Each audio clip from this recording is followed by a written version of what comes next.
আসসালামু আলাইকুম everyone. So আশা করি আল্লাহর রহমতে আপনারা সকলেই ভালো আছেন। সো আজকে আমি আপনাদের এই ভিডিওতে দেখাবো কীভাবে আপনার বাবল মেকার অটো মেশিন তৈরি করবেন। সো দেখতেই পারতেছেন সেটা কিন্তু আমার সামনে রয়েছে, আর এটা খুব সহজে কিন্তু আপনার বাসা বাড়িতে তৈরি করতে পারবেন। যদি আপনি এখানে সুইচটা দেন অন করেন তাহলে কিন্তু অটোমেটিক আমার বাবল তৈরি হওয়া শুরু করে দিবে।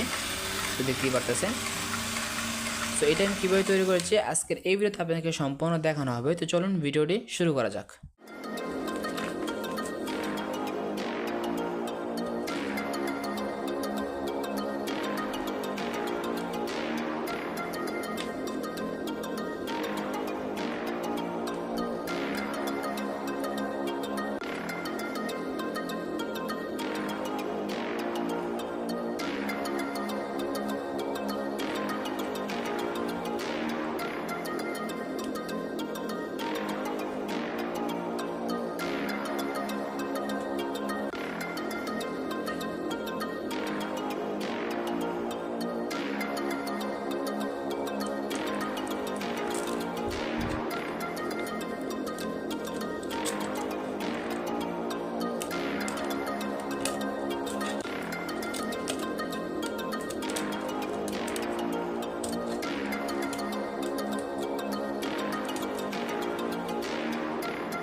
ফাইনালি দেখতেই পারতেছেন যে আমাদের যে বাবল যে মেশিনটা কিন্তু অলরেডি তৈরি হয়ে গেছে, দেখার পর মানে তৈরি করার পর ঠিক এরকম দেখাচ্ছে। আর এখানে দেখতেই পাচ্ছেন খুব সহজ কিন্তু আমরা যে মোটরের যে কানেকশনটা দিয়ে দিয়েছি, এখানে আপনি লক্ষ্য করেন যে আমরা সর্বপ্রথম আমরা এই মোটর দুটো তার লাগাই দেন, তার লাগানোর পর আমরা এই যে এইখানে আসে সিরিজ কানেকশনের মাধ্যমে এখান দুটো লাগিয়ে দিন, দেন লাগানোর পর এখান থেকে একটা সুইচে যায় আর একটা ব্যাটারি যায়, এখান থেকে ব্যাটারি থেকে একটা সুইচে আসে। তো খুব সিম্পল কানেকশন, এটা আশা করি মোটামুটি সবাই পারবে। দেখতে পাচ্ছেন কিন্তু এক সুইচ দিলে কিন্তু দুটোটাই চলতেছে। এখন যে কাজটা করতে হবে আমাদের, এখানে যে বাবল যে তৈরি হবে, সো এটা আমাদের বানাতে হবে। সো এখানে দেখতে পাচ্ছি আমি একটা বাটি নিয়ে নিয়েছি। সো বাটির ভিতরে কিছু পরিমাণ পানি দিয়ে দিব আমরা, দিয়েছি পানি দিয়ে দিয়েছি। এখন এই পানির ভিতরে আমরা 2টা শ্যাম্পু দিব।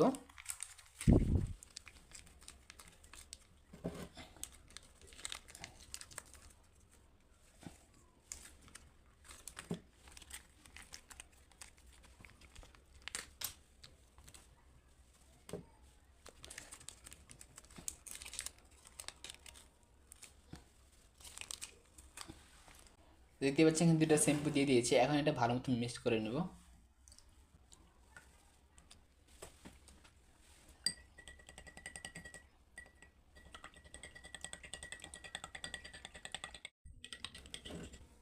তো দেখতে পাচ্ছেন এখানে ভালো মতো মিক্স করে নিয়েছি। এখন যে কাজটা করতে হবে আমাদের, উপর থেকে যে ফ্যানটা এটা আস্তেভাবে উঠিয়ে নিব আমরা। সো আমরা এটা উঠিয়ে নিই। এটা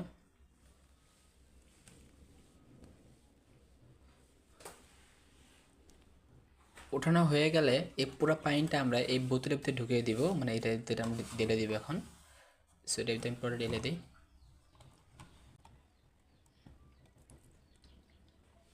দেখতেই পারতেছেন এখানে কিন্তু সম্পূর্ণ পানিটা ভরে দিয়েছি।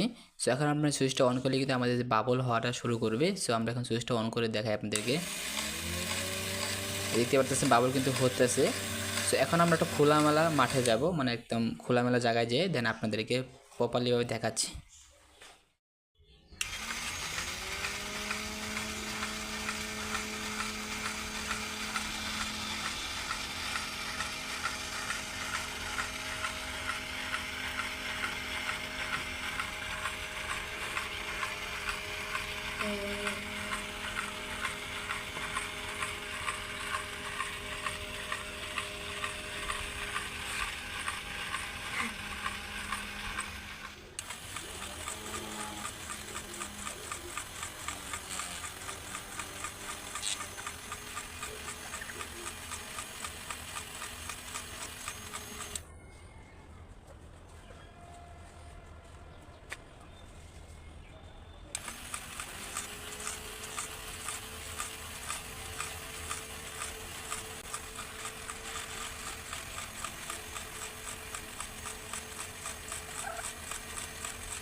ফাইনালি দেখতেই পারতেছেন যে আমাদের বাবল মেশিনটা কিন্তু ওয়ার্কিংয়ের কাছাকাছি যেও মানে ব্যর্থ হয়ে গেল। কীরকমটা আমি আপনাদের বলি যে আমাদের যে পাখাটি আছে সেই পাখার কারণে কিন্তু আমাদের যে বাবল মেশিন কিন্তু ব্যর্থ হয়ে গেছে। যে আমরা পাখাটা একটু সুন্দর সাথে ইউজ করতে পারতাম, দেন বেটার রেজাল্ট পাতাম। মানে যে বাতাসের যে মানে যে পাখাগুলো যে স্পিডটা, অর্থাৎ মোটর স্পিড মোটামুটি ঠিকই ছিল, তো বাতাসের যে পরিমাণটা খুবই কম দেয়, একদম কম দেয়। আসলে আপনার সকলের জন্য সে বাতাসটা কীরকম হতে পারে এইসব পাখার দ্বারা। আর আমার স্ক্রিনে দেওয়া আছে যে পাখাগুলো দেখতে পাচ্ছেন, সেগুলো পাখা কিন্তু স্পিড অনেক হয়ে থাকে। ড্রোনের যে পাখাগুলো সেটা যদি এখানে ইউজ করতে হবে দেন বেটার রেজাল্ট পেতে, মানে আমাদের বাবলটা ঠিকই উড়তো। এখানে বাবল ঠিকই তৈরি হচ্ছে, আমাদের উড়াতে পারতেছে না, কারণ আমাদের বাতাসের যে পরিমাণটা খুবই কম। এখানে একটা কথা বলে নেই, এখানে আমরা যা যা ইউজ করছিলাম খুব সিম্পল জিনিস, আপনারা সবাই জানেন। এই যেগুলো এখানে আমি একটা কেসেট ইউজ করছিলাম, একটা কেসেট, এখানে একটা গিয়ার মোটর, আর এখানে এমনিতে নর্মাল যে 20 টাকা যে মোটর থাকে 20 টাকা মোটর ইউজ করছি। আর গিয়ার মোটর তো 60 টাকা, আর কেসেট তো নর্মালি সবার বাসায় থাকেই, বা না থাকলেও বাস থেকে নিলে 20-30 টাকা নিতে পারে সম্ভবত। আর যাই হোক আইডিয়া নেই দামের প্রতি, যাই হোক বলে দিলাম। একটা সুইচ, একটি ব্যাটারি, আর একটি বোতল দেখতে পাচ্ছেন, আরেকটি বোতলের মুখা। এই কটা জিনিস হলে কিন্তু আপনারা ইজিলিভাবে একটা বাবুল যে মেকার যে মেশিনে কিন্তু ইজিলিভাবে তৈরি করতে পারবেন। আর তৈরি করার প্রসেসটা আমি সম্পূর্ণ আপনাদের দেখিয়ে দিয়েছি। এখানে অবশ্যই একটা জিনিস ইউজ করবেন, আপনারা এই মোটরটা কোনো সময় ইউজ করবেন না। এই মোটরের জায়গায় যে স্ক্রিনে যে দেওয়া আছে এই মোটরটা ইউজ করবেন, দেন পাখাটাও স্ক্রিনে যে দেওয়া আছে এই পাখাগুলো ইউজ করবেন। এই পাখাগুলো বাদে তাহলে আপনাদের বাবল মেশিনটা 100% ওয়ার্কিং করবে। এখানে বাবলটা ঠিকই তৈরি হচ্ছিলো, মাগার উড়াতে পারতেছিল না, কারণ আমার যে বাতাসের পরিমাণটা খুবই কম, মানে গতিটা খুবই কম ছিল। এই পর্যন্তই, না হলে কিন্তু পাখি উড়াতে পারতো। সো গাইস আজকে ভিডিও ছিল এই পর্যন্ত। তো আজকে এই ভিডিও আপনার কাছে ভালো লেগে থাকে তাহলে অবশ্যই ভিডিওটিকে লাইক করবেন, আর যদি তারা নতুন থাকেন অবশ্যই চ্যানেলটিকে সাবস্ক্রাইব করে আমাদের পাশে থাকবেন। দেখা হচ্ছে পরবর্তী ভিডিওতে, ভালো থাকবেন, সুস্থ থাকবেন, আল্লাহ হাফিজ।